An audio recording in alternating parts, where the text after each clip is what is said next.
This program is designed to provide general information with regards to the subject matters covered. This information is given with the understanding that neither the hosts, guests, sponsors, or station are engaged in rendering any specific and personal, medical, financial, legal, counseling, professional service, or any advice. You should seek the services of competent professionals before applying or trying any suggested ideas.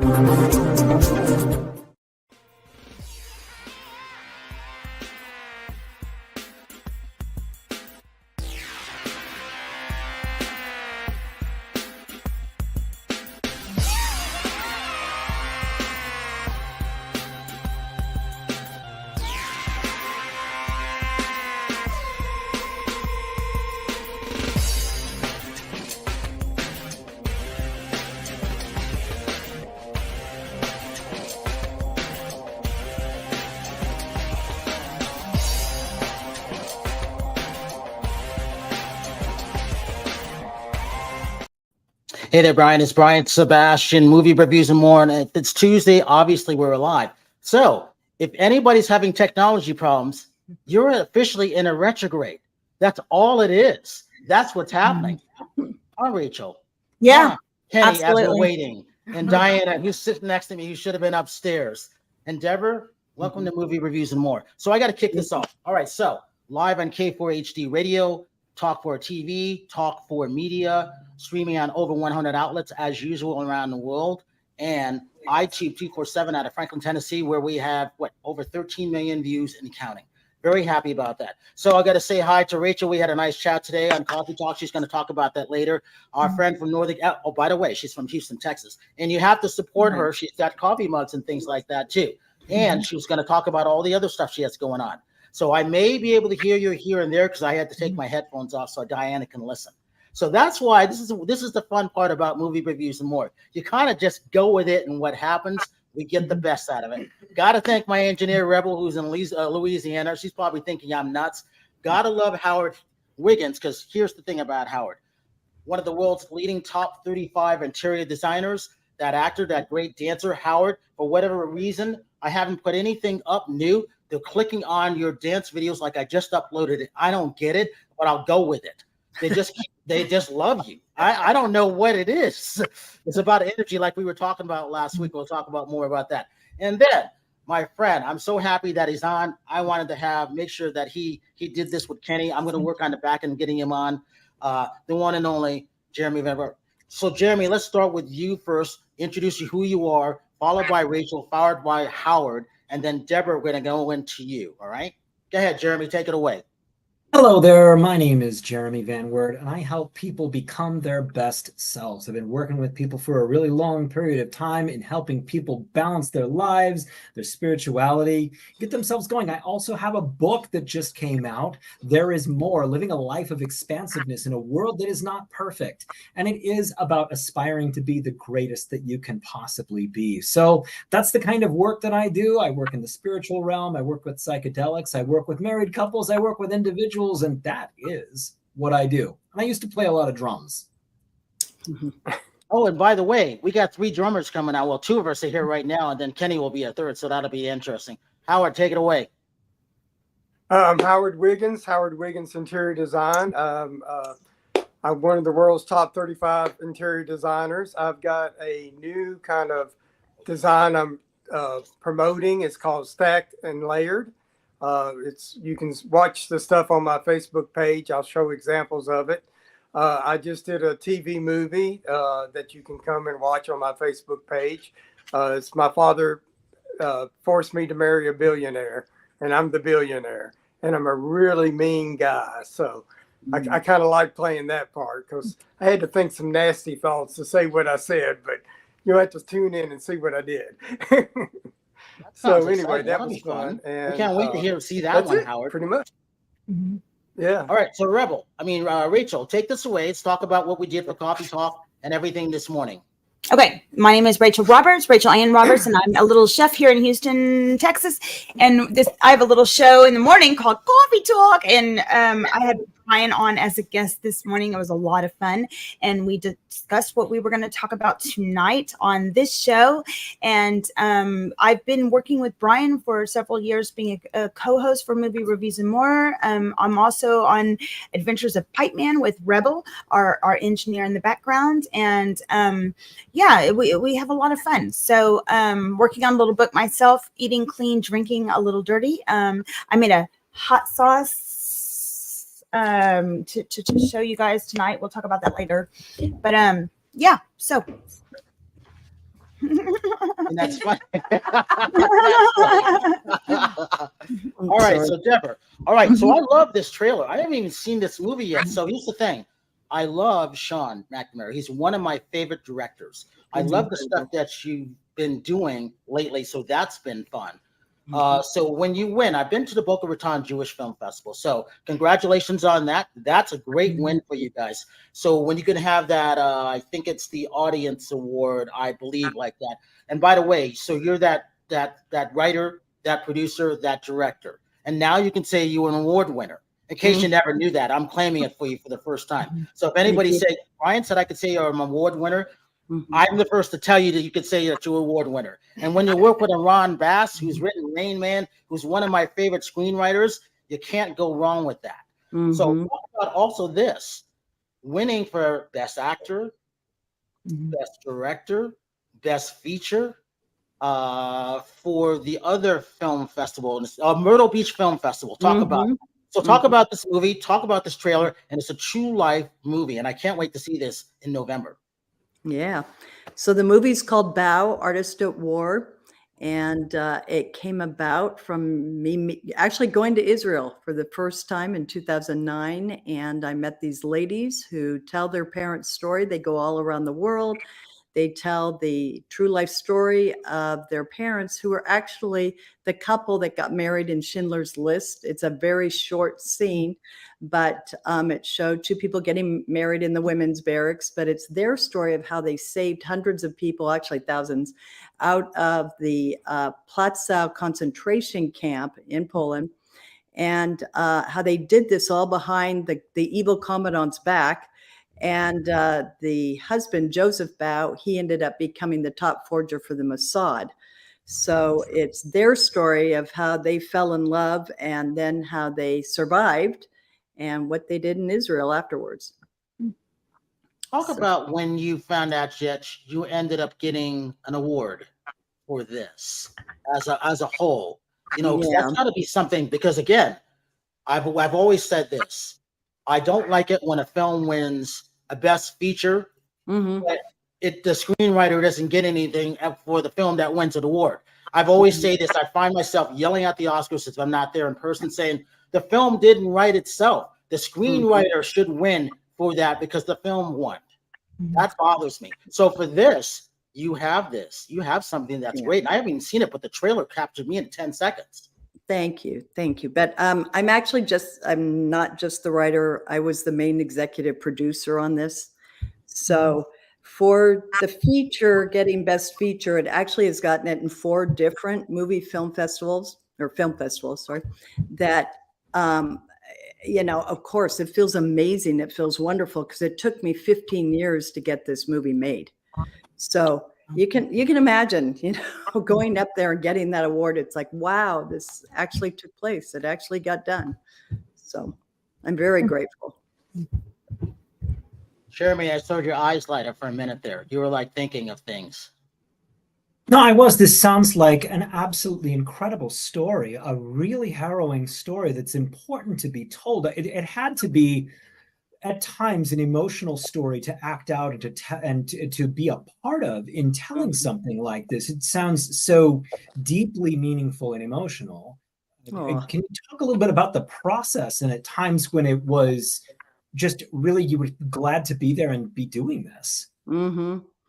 I think, writing it for over 15 years, because I worked with different directors, producers, and had to change it many times to cater to people.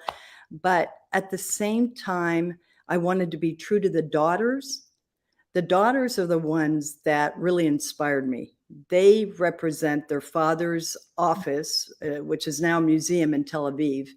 And they would be constantly checking in with me going, okay, which way is the script going now? You know, and that's where I kept my focus, is on what they wanted and living in their stories all the times of their parents. That their parents are so inspirational because of their ability to sacrifice their own lives for the greater good. They were constantly risking their lives. Rebecca was the manicurist working under the evil commandant and taking the names of the people that were on his list to execute that day and going and finding where they were in the camp. This is a camp of 20,000 people. And they would make sure those people were hidden and then later removed out of the camp, because the guards didn't take that much care as to whether they found the people or not, just because there were just so many prisoners. So, you know, to me, it was inspirational, but on the other hand, it was a heavy burden. That's what I was trying to get to, is that there was a heaviness about constantly living in this atmosphere of what went on for 15 years of doing this. And at the same time, the heaviness of making sure I represented them correctly. I would think that it would be an incredibly heavy burden, that there would be some vicarious trauma at times because of the heaviness and the seriousness of the subject matter. You got it. It was intense. I couldn't wait till the script was right for shooting, because then that means I'm done thinking and being a part of it in that way. So, do we have a trailer? Yeah. Yeah. Awesome.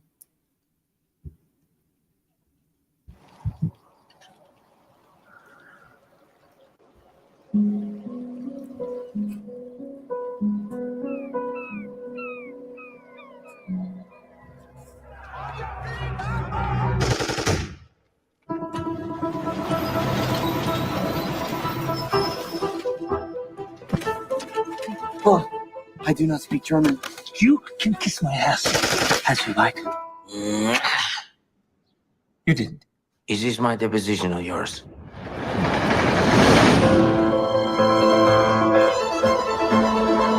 Name? Joseph Pyle.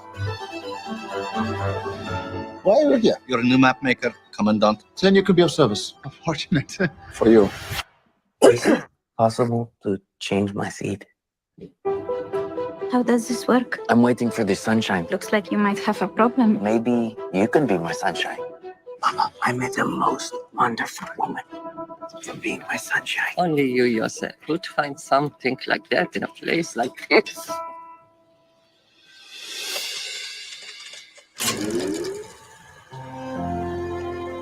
I see you. You take care of everybody. But who takes care of you? Was a long, cold winter. If we do our work, maybe we can survive this madness and tell our story. And we danced in the rain. Rebecca Tenenbaum. If I turn around and I see you, However long forever is, share it with me. you'd say, however long forever is. I'm just trying to give people hope. If you want justice, you're going to have to survive. Don't let them win me count. There's some things that they can't take from us. Laughter, joy, our spirits.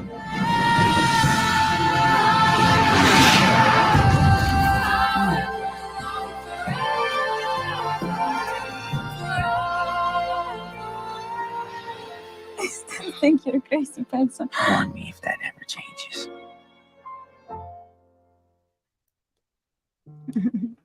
So sweet. Hey, Deborah, talk Wow. about this.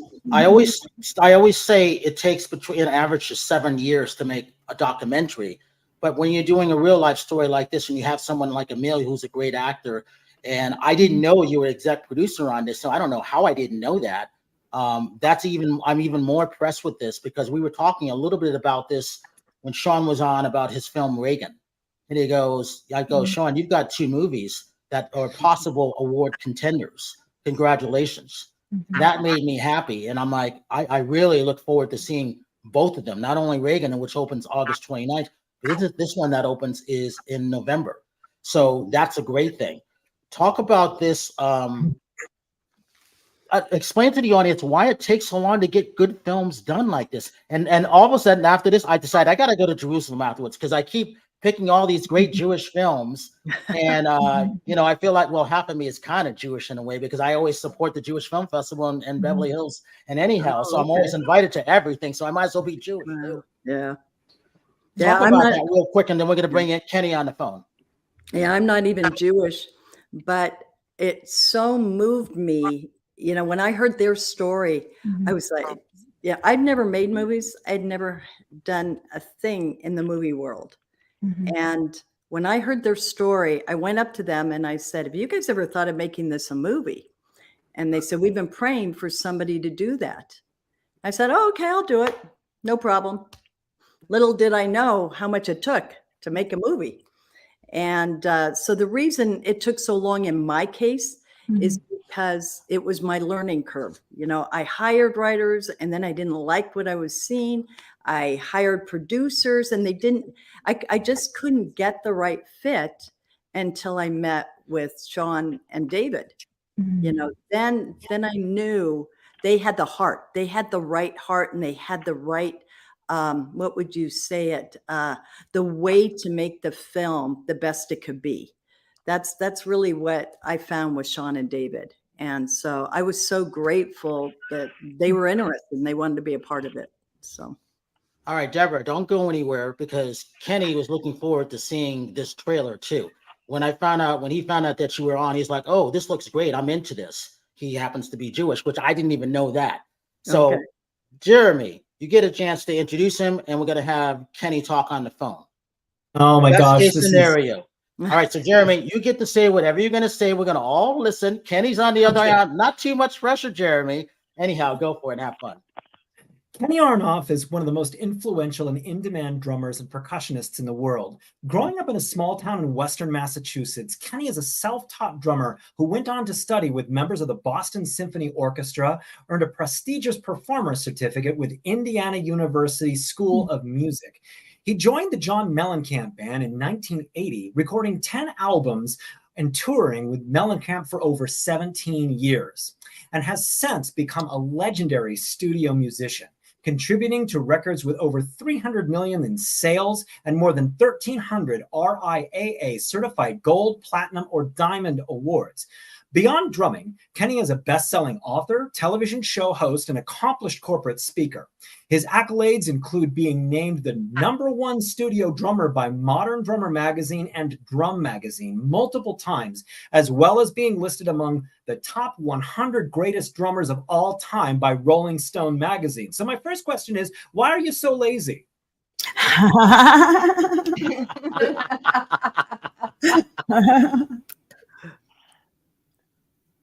Kenny, are you there? I am here. I didn't know if he was going to continue and I was supposed to answer that, or he was going to then go on and answer it himself. Well, thanks for that intro. Yeah, no, I am definitely a workaholic. I mean, I'm like 24/7. I got a wine coming out. I got an anniversary snare drum coming out. I'm always preparing. It's always, it's like I'm not a guy who will set it and let it, be. I have to keep moving. I just finished a 2-year tour on and off with Joe Satriani, and I'm already working for what comes next. And on a daily basis, it's a physical workout, and it's also, at least a 2-hour workout on the drums, just to stay in shape. Then on top of that, then I'm preparing for what I'm going to be recording or doing live. I just recorded 5 songs yesterday in my studio, and the preparation for that, I write every single note out. I rehearse it so that when I record, it's a full-on performance. Everything has to be at the highest level. Everything I do at this point. That's so truly amazing. And I just remember being in junior high school and seeing your face on the cover of Modern Drummer magazine and reading the articles and just being so amazed by like the amazing people that were in Modern Drummer at the time, for sure. But with this incredible work that you do, you're on the road probably most of the year. Am I right about that? Well, there were 2 years I was gone from home 11 months for the year, but I'm on the road a lot. I mean, last year I did 10 weeks in Europe with Satriani, 10 weeks in the USA with Satriani. And, you know, I mean, I'm flying all over the place to give speeches, corporate speeches, but then also some sessions, other live gigs. I just did 3 shows with Billy Gibbons in Hawaii. I'm going to be going out and doing some gigs with Sammy Hagar after he's done with the tour is on right now, Best of Both Worlds. And pretty much every day something comes across my desk or I'll get last night when I was sending files out for the songs I recorded, I was already getting I got an email from South Korea about somebody wanting me to record drums on 2 songs for them. It's just nonstop, but I built it up to that. You know what I mean? I built up this whole thing. There's my podcast too. Yeah. The podcast, as if I didn't have enough to do, that became a humongous undertaking because some of the guests I have are like Bill Burr, the comedian, or Sammy Hagar, Joe Satriani, Ann Wilson from Heart, Steve Lukather from Toto, and Ringo Starr, Joey, Belladonna the lead singer from Anthrax, Dee Snider from Twisted Sister, Kevin Cronin from REO. I mean, that's the caliber of musicians I like to interview because I'm looking for them to share with me where did it all start? How did you become successful? But more importantly, how have you stayed successful in, such a challenging, business as the music business? That's actually a really good question. And I did listen to a number of your podcasts and I really enjoyed the energy because the energy that you exchange with these various different people, including Bill Burr. It's fun to listen to. It's really engaging. And you obviously have, an incredible personal drive to just simply stay busy and all of that. And it has to be something that takes a really long time to build up the way that you have, just kind of like what you're talking about here. Well, some of it is in my DNA, that's for sure. But, nobody's born successful, and success doesn't just land in your lap. And it's like a math equation, 0 equals 0. And I'm sure there's some people that wish that wasn't true, but it's not. You can't, like I said, you can't set it and forget it. Even, when Jack and Diane in 1982, that was the first #1 hit single I was ever on. But when I'm saying #1 hit single, when you're #1 on the Billboard Top 100 singles chart, you're beating out Elton John, Paul McCartney, Bruce Springsteen, The Police, AC/DC, the Rolling Stones, Billy Joel. To be #1 is you're blowing all those iconic bands out. Mm-hmm. And for a song that is still played on the radio 42 years later, of course, on all the new platforms like Pandora, iTunes, and all the other platforms. The point is that when that became #1, I celebrated for 2 seconds, and then I went into I got to do that again. I am not #1. That's just one song. That was one opportunity. It wasn't all about me. I'm not the only one that made it #1. There was a lot of moving parts, so I need to do it again. And it's just like a great running back in football. As soon as he gets a touchdown, he's excited for about 2 seconds, and he's like, I want the ball again. And that's how you become successful and stay successful. Some of that is, like I said, in my DNA. But the other thing is, I am not the greatest and the best drummer in the world. I realize that. I am humbled by seeing amazingly talented drummers and musicians. And I do know, though, with my work ethic, I will take everything that I have and make it as great as I can possibly make it. And I do have a saying. It goes like this. I will never be as great as I want to be, but I'm willing to spend the rest of my life trying to be as great as I can be. Now that's like the running back. Those great running backs are monster athletes. Do they get touchdowns every time they get the ball? Hell no. But they keep trying. Sometimes a touchdown, sometimes 5 yards, sometimes 2 yards, sometimes -2. Sometimes they fumble. Sometimes they break their leg in preseason, and they keep coming back. And that, here is the key. Here is the magic. Why do they keep coming back? They take a year off, they can't play, they come back because they fucking love football. That is who they are. That is what they do. It's not a new brain, it's not an idea, it's a passion. It is the thing that drives them to keep going and going and going. I'm a running back in the music business. Hey, Kenny, we got 3 other people on. So we got Chef Rachel Ann Roberts from Houston, Texas. We got Howard Wiggins from Brentwood, Tennessee. And we have Deborah. Deborah, I don't even know where you're from, but here's the thing. You got to tell them about your movie and who you are, and that you're the writer and executive producer of an award-winning film. I think he already heard us, didn't he? Wasn't he listeing? No, he was trying to get on. No, I heard it because at least I have the YouTube thing. You know, your show is on YouTube. I just can't get on visually. Okay. Well, I hate to repeat all this. I want to ask Kenny how old he is. Go ahead. How old are you, Kenny? I'm 71. I can't see. That is what keeps you young. Is like you said, you keep on going, no matter what age, no matter how you're feeling, and you keep going with gusto. I mean, that was very inspiring, especially for those of us who are over 50. Well, I have a gym in my house. I work out. I mean, I work out every day. I look at what I eat. I look in the mirror and I go, if I don't like it, I make the adjustments on a daily basis. Yeah. It's that simple. It's you know, it's like, who do you want to be and what do you want to be? And I am fortunate. I have great DNA, so that helps me. You know, I got what I got to start with. So I had a great conversation with a guy who has a vitamin company, very successful, and we were talking about, you know, staying healthy and getting the most value out of the life you live in.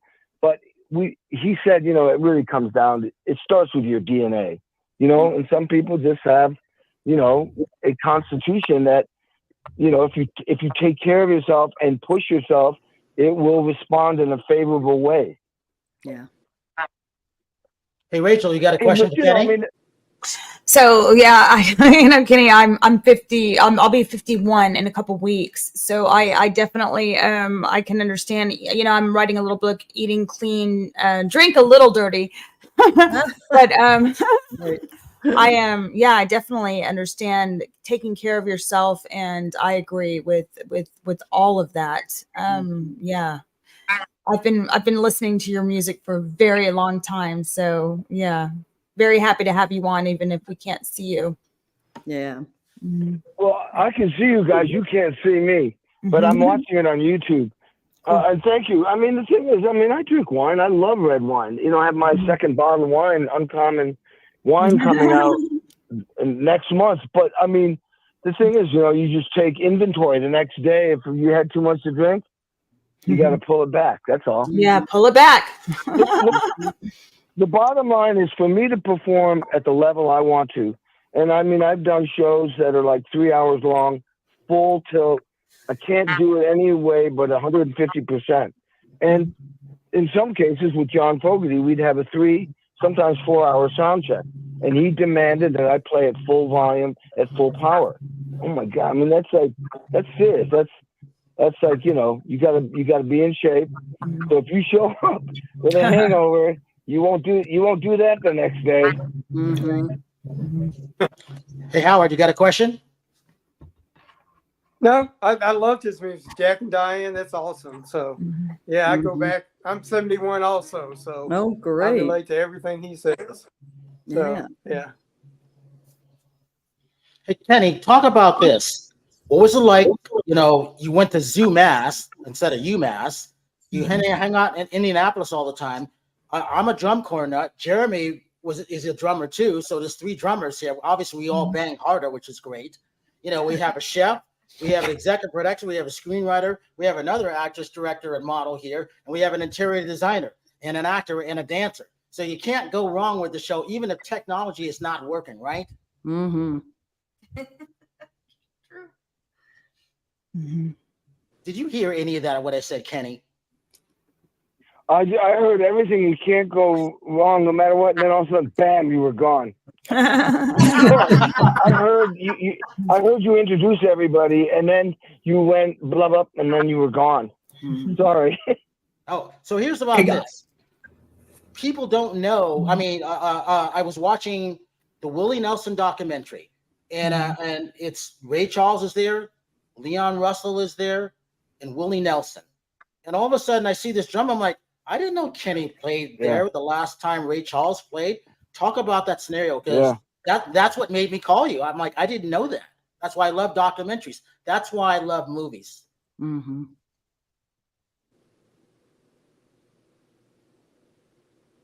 Kenny, did you hear me? I heard everything up to. That's why I like documentaries. You talking about Ray Charles? Did you want me to say something about working with Ray Charles? Yeah, talk about that scenario of working with Ray, Leon Russell, and Willie Nelson. Well, yeah. Well, that was Willie's 70th birthday. I did Willie's 60th birthday, and I played with Ray Charles then. Now, when I was in 5th grade, my parents took me to see Ray Charles, and that's right when What I Say was out, and I was just blown away by the energy and Ray Charles, of course.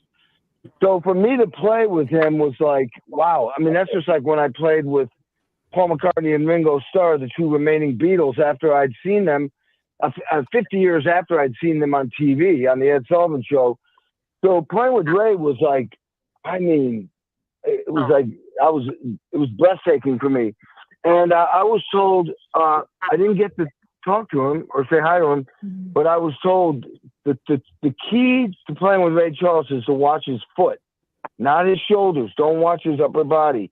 His foot is where the beat is, and he's brutal on drummers, I was told, but he never said one word to me, so that means I was doing a great job. And so the next time I played with him, with Leon Russell, of course, Leon Russell, I did 10 years with Joe Cocker, and Leon Russell and Joe Cocker were Mad Dog's Englishmen, one of the greatest rock and roll bands ever, and especially at the peak of rock and roll. And I had a really cool hang with Leon, and he was so humble and he was honored to be playing with Ray Charles. I mean, Ray Charles, come on. I mean, the guy was hugely successful in both pop, rock, and country music, and broke all the barriers. I mean, it doesn't get any better than Ray Charles. Mm-hmm. I think we got a couple minutes left. Hey, Rachel Roberts, give you social media links. You can find me at Rachel Ann Roberts. I'm also at Rachel Roberts Recipes. And I have a little show in the morning called Coffee Talk. And that's it. Howard Wiggins. Howard Wiggins Facebook, and my new movies on. Pardon? And my new movies. I'm sorry. Go ahead. Oh shoot! I forgot the name of the network. Oh, Passion Network.com. I guess so. Yeah. And that's it. How to? My father forced me to marry a billionaire. Oh, right. And tell Kenny where you actually come from. Your heritage with your dad. I'm in Nashville, Tennessee. I also met Ray Charles when I was younger.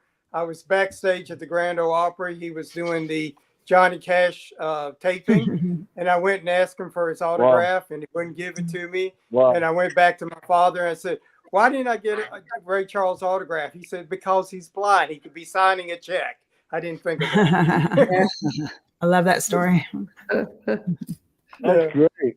Hey, Deborah, one last time. Tell people when this movie is coming out, why they should go see it, and what you hope the audience gets out of seeing this movie. That's good. Coming out November 20th, and why people should see it. I think it's because it's inspirational. It encourages people to go beyond their difficult circumstances and reach for something greater.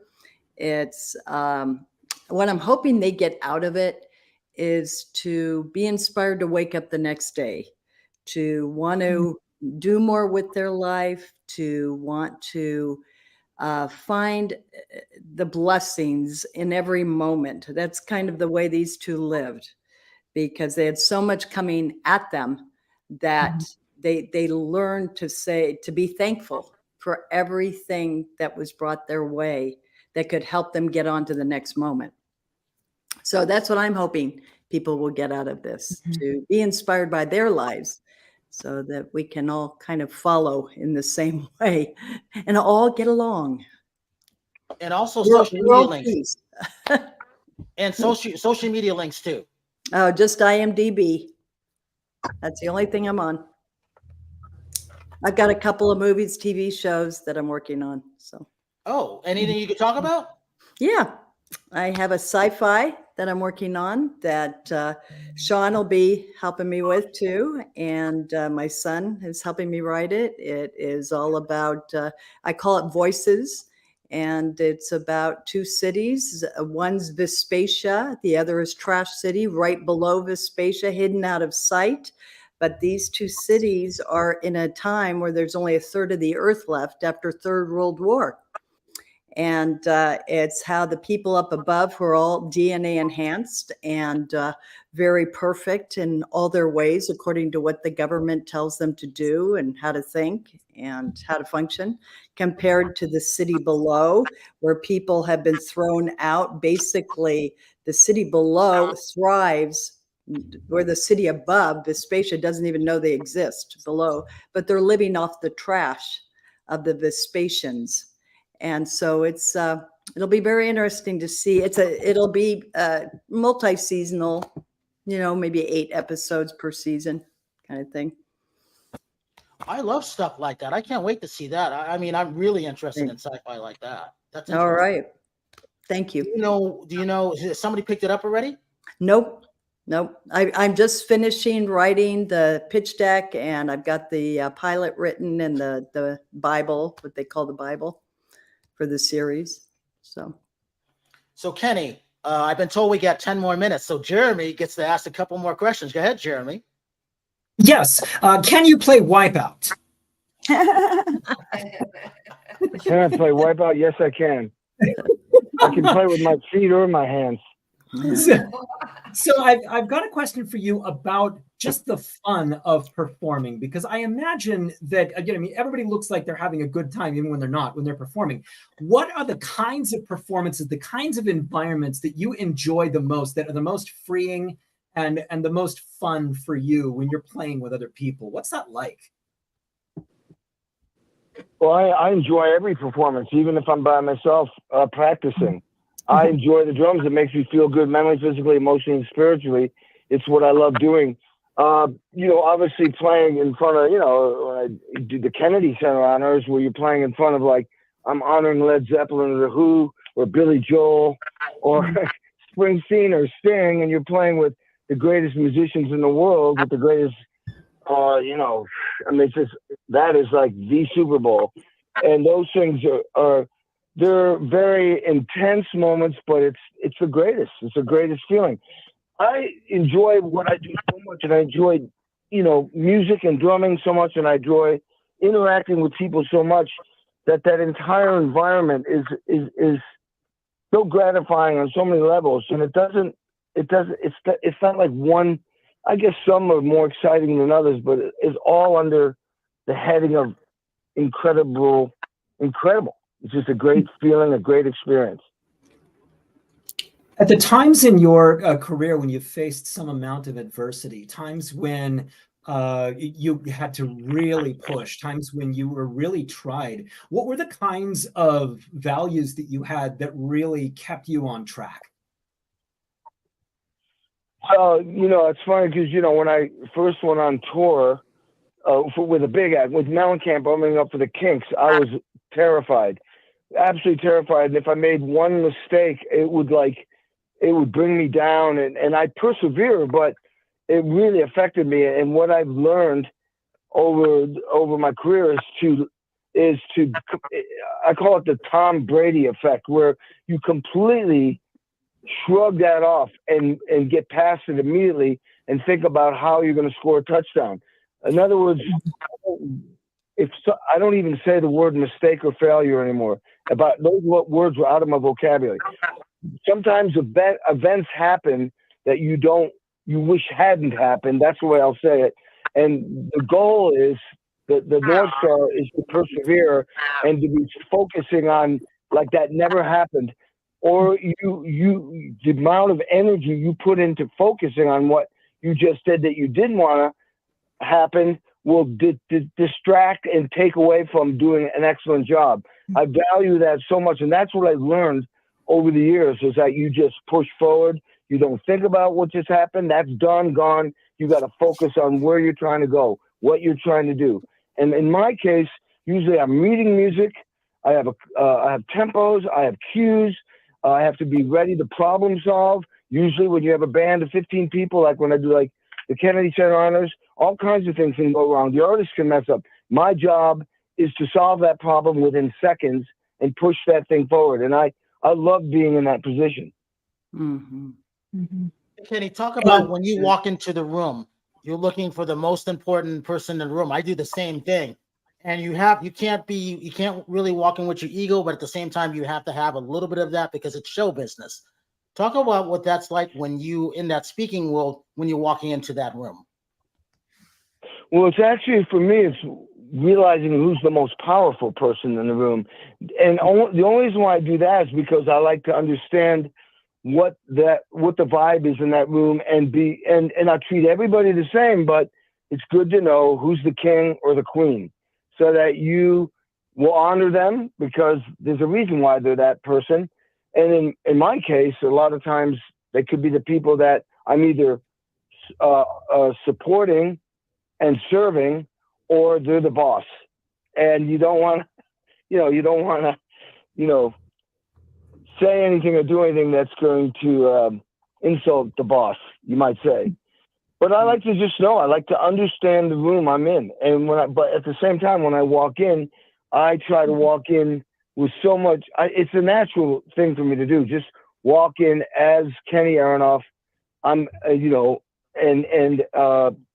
with complete confidence and respect for myself. So you also have a twin brother, and talk about your book.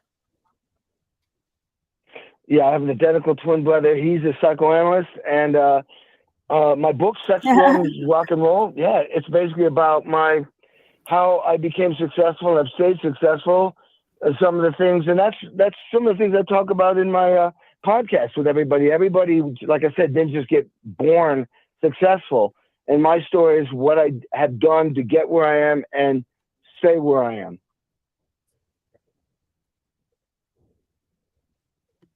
Jeremy, I know you got another question. Yeah, I'm trying to wait my turn here. You've talked a few times here about the wine that you're about to be a part of. Can you talk about this? I'm a huge wine fanatic.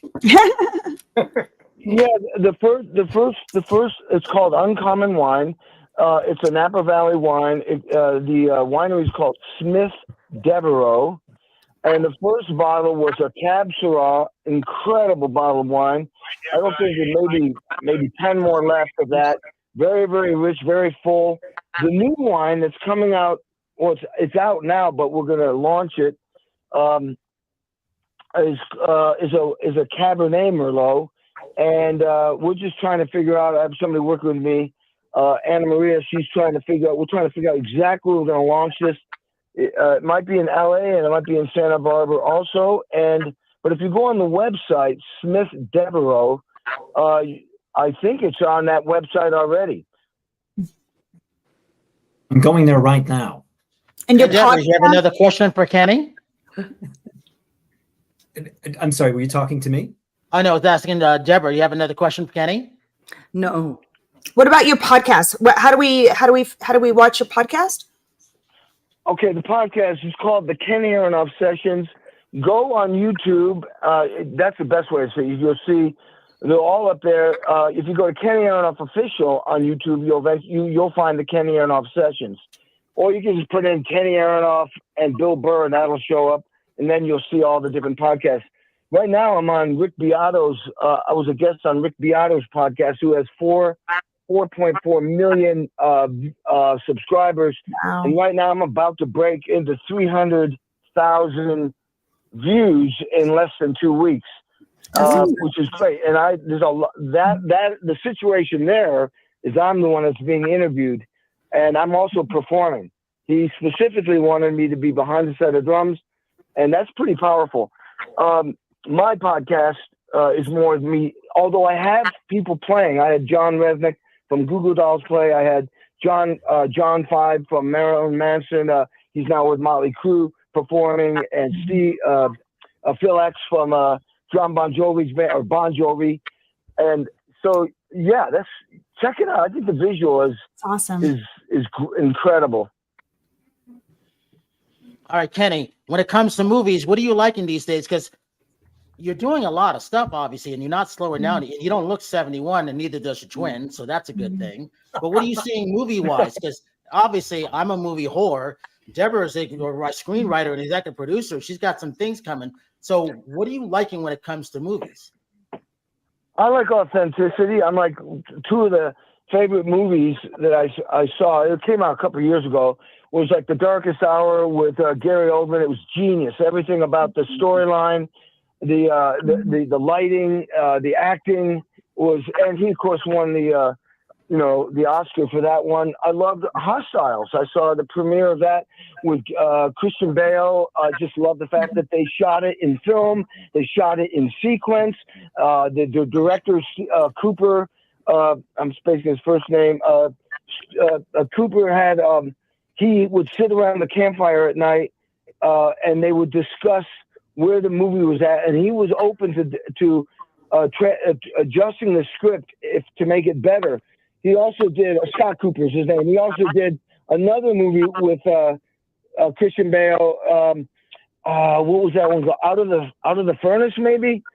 It's just, these movies are just, there's a script, but they improvise within the script. And a guy like him, this director, like Francis Ford Coppola, will keep things going off of the script if it's authentic and real. I'm trying to think of a real fascinating movie that I saw. Oh my God, that came out this year. I can't remember the name. What's her name? It's a very strange. It's where, what is it called? Paper or something maybe? No. It's where they took the brain out of a woman who was committing suicide. You're talking about Poor Things? Body. Poor Things? Yeah, Poor Things.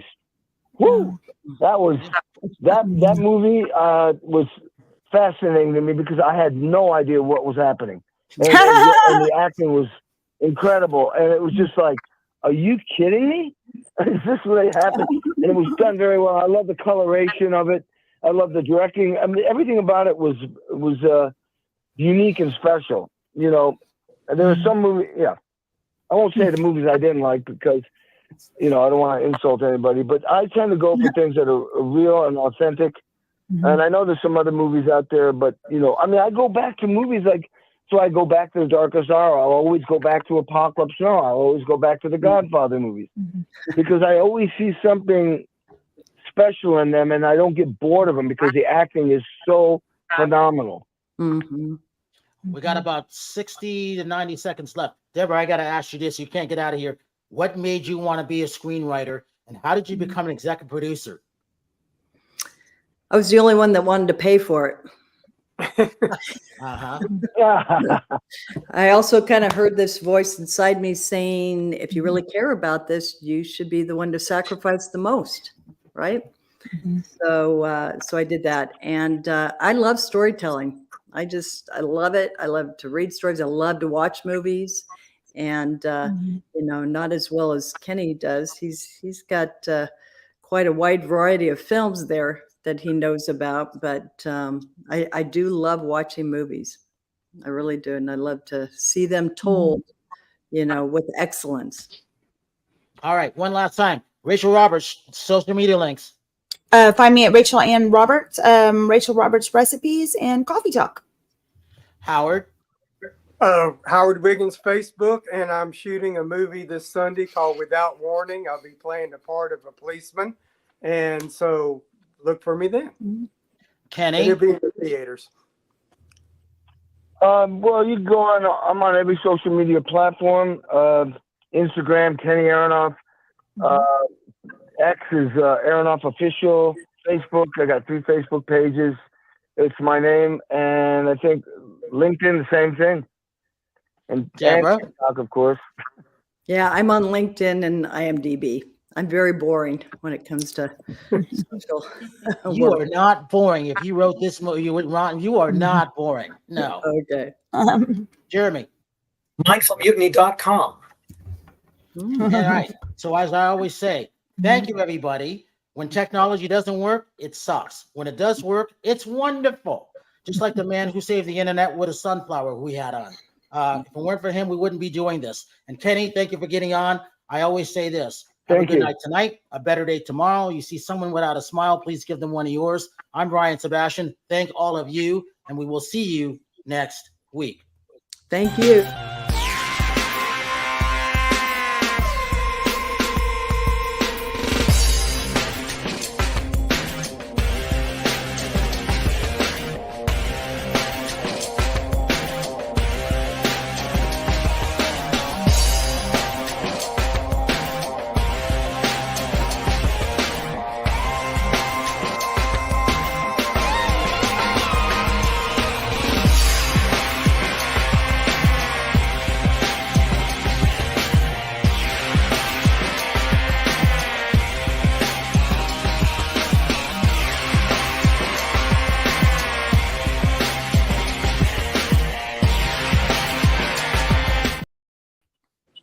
Can do.